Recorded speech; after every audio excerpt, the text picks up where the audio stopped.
오늘은 강서구청장 보궐선거일입니다. 선거운동 기간 중 혹시라도 교통체증이나 소음 등으로 국민들께 여러 불편함을 드린 것이 있다면 넓은 마음으로 이해를 부탁드리겠습니다. 이번 선거를 통해 강서 국민들께서 진교훈 후보의 능력과 자질의 성원을 보내주시고 윤석열 정부와 여당의 독선과 오만을 심판하는 데 마음을 모아주신 것을 확인할 수 있었습니다. 뒤로 가는 대한민국을 다시 바로 세워야 한다는 국민의 민심이 강서구에 모였습니다. 투표해야 이길 수 있습니다. 투표해야 심판할 수 있습니다. 오늘 저녁 8시까지 투표소가 열려 있습니다. 바쁜 일상이지만 꼭 시간 내주셔서 강서구의 발전과 미래를 선택해 주십시오. 오만한 권력에 경고를 보내주십시오. 꼭 투표해 주시길 간곡히 호소드립니다. 국정감사 2일차입니다. 국민이 원칙입니다. 민생이 기준입니다. 민주당은 흔들림 없이 민생을 살리고 윤석열 정부의 실정을 밝히며 대안을 제시하는 데 최선을 다하겠습니다. 국감 첫날 정부 여당의 국감 방해가 도를 넘었습니다. 정부는 제대로 자료를 제출하지 않고 답변을 회피하는 등 무성의로 일관하고 있습니다. 여당은 국민 편에 서기를 포기하고 정부의 방패막이로 전락하고 있습니다. 정부를 견제해야 하는 국회의 역할을 방기한 채 무능과 실정에 공범을 자처하는 일입니다. 국방위는 파행시키고 오성 참사 핵심 증인은 고의로 출석 요구서 수령을 회피하여 행안위에 불출석했습니다. 정무위, 국토위 등의 상임에서도 국감을 고의적으로 방해하는 일이 벌어졌습니다. 국민은 정부가 제대로 일하고 있는지 알 권리가 있습니다.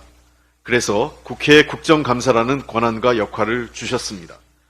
정부와 여당이 이를 방해하고 무력화하는 것은 국민과 싸우겠다는 선언의 다름 아닙니다. 정부 여당의 직무유기와 무책임으로 인해 피해는 오롯이 국민의 몫이 됐습니다. 정부 여당은 오만한 태도로 잘못과 무능을 숨기는 데 급급해서는 안 됩니다. 국민 앞에 겸허한 자세로 국감에 임할 것을 강력하게 촉구합니다. 더불어민주당은 국민 앞에 겸손하고 권력 앞에 당당하게 국정감사에 임하겠습니다. 윤석열 정부 출범 이후 가계 재정 상황이 악화일로입니다. 세금, 이자, 보험료 내고 식비 사용하고 나면 쓸 돈이 없습니다. 통계청이 발표한 2분기 가계 월평균 흑자액은 지난해 같은 분기보다 13.8% 감소해 코로나19가 확산된 2020년 이후 가장 큰 감소폭을 보였습니다. 가계 흑자액은 지난해 3분기 6.6% 감소한 이후 4분기 2.3% 감소, 올해 1분기 12.1% 감소하는 등 윤석열 정부 출범 이후 계속해서 감소하고 있습니다. 올해 2분기 가계의 이자 지출액은 1년 전보다 42.4% 증가해 올해 1분기 42.8%로 최대치를 기록한 후 계속해서 높은 증가율을 보이고 있습니다. 국민의 이자 부담은 윤석열 정부 이후 계속해서 두 자릿수의 증가율을 보이고 있습니다. 이로 인해 경제의 한 축인 소비가 얼어붙고 있습니다. 대표적인 소비 지표인 소매 판매액 지수는 올해 8월 102.6으로 전년 동월 대비 5.2% 하락해 3년 5개월 만에 최대 하락폭을 기록했습니다. 윤석열 정부 아래에서 경제는 낙제이고 민생은 파탄입니다. 우리 당 전해수 의원의 국감 자료에 따르면 6개월 이상 건보료를 내지 못한 93만여 세대 중 수원, 세모니와 같이 월 5만 원 이하의 건보료를 체납한 생계형 장기 체납자는 76%인 71만 세대에 이르고 이 중 75%는 연소득이 100만 원 이하인 것으로 나타났습니다. 이렇게 민생이 어려운데 정부는 역대급 세수 부족으로 중산층과 서민의 삶을 돌볼 재정 여력이 바닥나는 사태를 초래하고 있습니다. 국민이 필요할 때 정작 정부는 행방불명 상태입니다. 미국, EU 등 선진국들은 적극적 재정 정책으로 민생을 돌보고 불평등을 완화하기 위한 노력을 기울이고 있습니다. 올해 노벨 경제학상에 노동시장 차별 등 불평등 연구에 천착해온 클라우디아 골딩 교수가 선정된 것도 불평등과 양극화에서가 지속가능한 발전을 위해 반드시 필요한 일임을 보여주고 있는 것입니다. 윤석열 정부만 거꾸로입니다. 국민의 삶을 외면하고 낡은 이념과 편가르기로 국민을 화나게 하고 있습니다. 그로 인해 국민의 삶은 고통받고 불평등은 심화하고 국민의 주머니는 비어가고 있습니다. 더불어민주당이 제대로 경제와 민생을 챙기겠습니다. 어려운 국민의 삶에 버팀목이 되고 중산층을 두텁게 하겠습니다. 절실한 태도로 국민의 살림이 편안해질 수 있도록 정부의 잘못된 정책과 재정 운영을 바로잡겠습니다. 민생도 경제도 민주당입니다. 고맙습니다.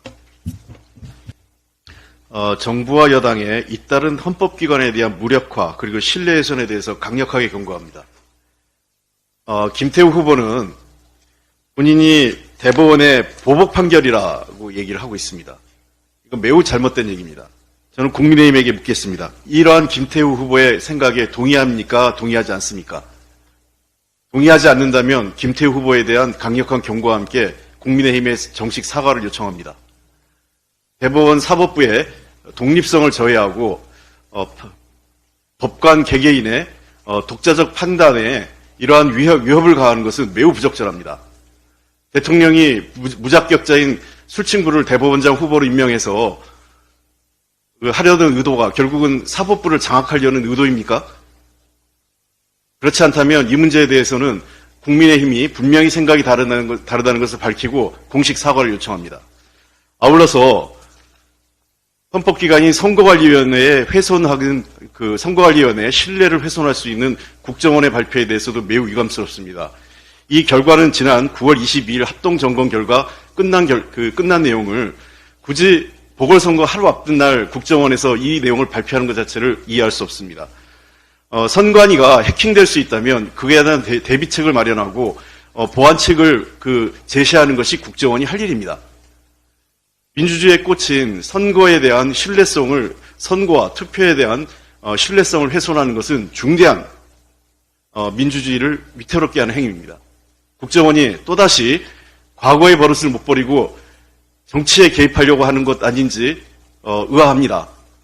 민주당은 결코 그러한 시도에 대해서 좌시하지 않겠습니다. 정부 여당과 국정원에 대해서 강력히 경고합니다. 정치 개입하지 마십시오. 이상입니다.